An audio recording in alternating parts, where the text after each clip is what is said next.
Proper electrical बॅकग्राऊंडबद्दल बोलूया. तर कोणते असे ऑप्शन्स आहेत, जर मी इलेक्ट्रिकल इंजिनिअरिंग केलं तर कोणते ऑप्शन्स आहेत की त्याच्यातून मी माझं करिअर परस्यू करू शकतो?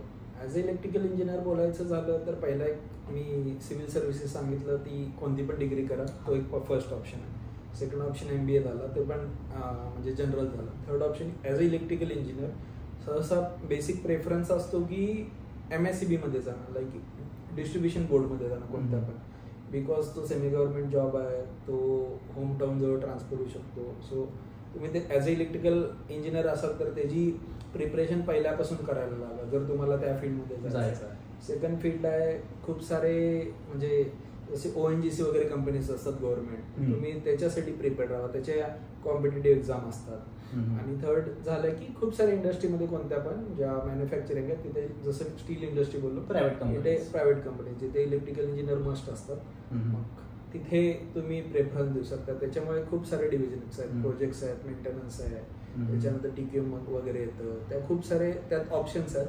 तुम्हाला तुमचं फील्ड पहिला डिफाईन करावं लागतं. ॲक्च्युली ते पहिला डिफाईन झालेलं चांगलं असतं, रादर दॅन आपण त्या फ्लोमध्ये वाहत जाण्यापेक्षा आपण डिसाईड करायला पाहिजे की आपल्याला कुठे जायचं. बरोबर, एक्झॅक्टली. की मला UPSC गव्हर्नमेंट जॉब करायचा आहे, सेमी गव्हर्नमेंट की प्रायव्हेटमध्ये करायचं आहे, मला होम टाऊनला जॉब करायचं, हे यू शुड डिफाईन फर्स्ट. त्याच्यानुसार तुम्ही पुढचं लाईफ ठरवा. बरोबर, त्याच्यानंतरच तुम्ही स्टडीज वगैरे प्रॉपर चॅनल फॉलो करू शकता. आता मला हे बोलायचं आहे की काही लोकांना खूप असा प्रश्न असतो, नाहीतर मग असं पकडा की मी इंजिनिअरिंग केलं, मी इंजिनिअरिंग करत आहे, बट मी म्हणतो की इंजिनिअरिंग काय आहे, नथिंग, मी फक्त पास होण्यासाठी स्टडी करेन, एक्झामच्या आदल्या दिवशी स्टडी करेन, मी पास होईन आणि I will get job somewhere. Okay, तर मग अशा लोकांची पण, अशा विद्यार्थ्यांची काही मेंटॅलिटी असते. पण तुमच्या मते तुमच्या इलेक्ट्रिकल बॅकग्राऊंड जे काही तुम्ही इंजिनिअरिंगपर्यंत शिकलात त्याचा तुमच्या याच्यामध्ये करिअरमध्ये, जॉबमध्ये तुम्हाला किती फायदा झाला? आणि किंवा अजून एक त्याच्यावरती की एज्युकेशन आपण किती सिरियसली घेतलं पाहिजे जेव्हा आपण शिकतो? बेसिक काय आहे, हे जे शिक्षण प्रणाली आहे ती डिफाईन्ड आहे.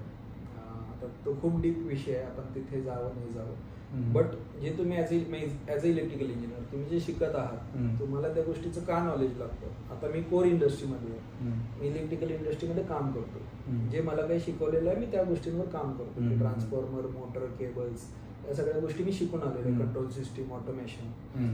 जर मला या कन्सेप्ट क्लिअर नसत्या तर माझ्याकडून काहीतरी चूक घडू शकते जी मोठं डिझास्टर करू शकते कंपनीमध्ये. बरोबर. जर माझ्या गोष्टी क्लिअर असतील, त्याला खूप टाइम नाही लागत. तुम्ही एक 6 महिने द्या, 4 महिने द्या, तुम्ही 1 वर्ष द्या, खूप सारं पूर्ण 6 ते 8 वर्षामध्ये, म्हणजे मी डिप्लोमापासून डिग्रीपर्यंत बोलतो, 6 वर्षांमध्ये 1 वर्ष इनफ असतं की तुम्ही मनातून दिला तर तुम्हाला पूर्ण कन्सेप्ट क्लिअर होतात आणि सगळ्या कन्सेप्ट त्याच्या आजूबाजूलाच फिरत असतात. त्यामुळे एकदा खूप मनाने शिका, बेस क्लिअर करा तुमचा, तर तुम्हाला पुढच्या कुठल्याच, म्हणजे आता मी 11 वर्ष काम करतोय, मला कुठल्याच बेसिक कन्सेप्टसाठी काम नाही करावं लागत. त्यामुळे माझ्याकडून अशा काही चुका नाही घडत ज्याच्यामुळे माझ्यामुळे कुणाचा तरी जीव जाऊ शकतो किंवा काही ऍक्सिडेंट घडू शकतो. बरोबर आहे. आता अपार्ट फ्रॉम दिस एक क्वेश्चन असा पण येतो की खरोखर एज्युकेशन आपण एखाद्या प्रॉपर युनिव्हर्सिटीमधून घेतलं पाहिजे की बेसिकली काही ऑप्शन्स आहेत, like IIT, then government institutes, then private institute. मग अशांपैकी तुम्ही डिफरन्शिएट कुठल्या बेसिसवरती करता की हां IIT मधून केल्यानंतर मग मला इथे प्रॉपर जाता येईल, मी इथून केल्यानंतर मला इथे जाता येईल? मी बोलायचं झालं कॉलेजबद्दल तर IITs डेफिनेटली, कारण तिथे सगळे हुशार मुलं येतात, पहिली गोष्ट ती आहे.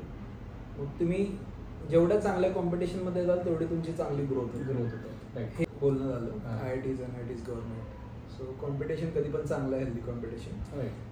IITs वगैरे जे आहेत ते खूप कॉम्पिटेटिव्ह असतात, तिथे खूप सारे लोक ट्राय करत असतात. झालं तर वेल अँड गुड, नाही झालं तर ज्याला काही करायचं ना तो कुठे पण असेल definitely that won't be define on the university, तरी तो आयुष्यात क्रॅक करतो. असे माझ्यासोबतचे जे मित्र आहेत माझ्या होमटाऊनमध्ये शिकलेत आणि ते आता USA मध्ये आहेत, UK मध्ये आहेत, चांगलं कमवत आहेत रादर दॅन IITs आणि IITs.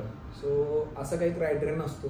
IITs आणि IITs मध्ये तुम्हाला चांगला प्लॅटफॉर्म भेटतो, चांगलं अपॉर्च्युनिटी भेटते. हे कधी पण चांगलं असतं कॉलेजमध्ये राहून अपॉर्च्युनिटी इझिली, इथे इझी असते ऍक्च्युली. कॉलेजमधनं जेवढं तुम्ही म्हणजे तुम्हाला जेव्हा जॉब ऑपॉर्च्युनिटी भेटते म्हणा किंवा कॉलेज का चांगलं निवडावं याच्यामागे हेच आहे की तुम्हाला जॉब वगैरे इझिली कॉम्पिटिशन कमी असतं. जेव्हा तुम्ही आउट ऑफ कॉलेज जातो तेव्हा फुल मार्केट ओपन असतं, तुम्हाला इंडियाशी कॉम्पिट करायला लागतं. तो दॅट्स वाय हे कॉलेज इम्पॉर्टंट असतं.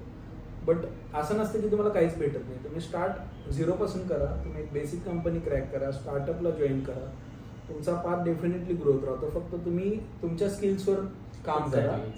तर कुठेच म्हणजे इंजिनिअरिंग बॅकग्राऊंडसाठी तर लिमिट नाही आहे. वर्ल्ड वाईड जागा ओपन आहेत, वर्ल्ड वाईड रिक्वायरमेंट आहेत. तुम्हाला फक्त तिथपर्यंत रीच व्हायला लागतं त्या स्किल सेटमुळे.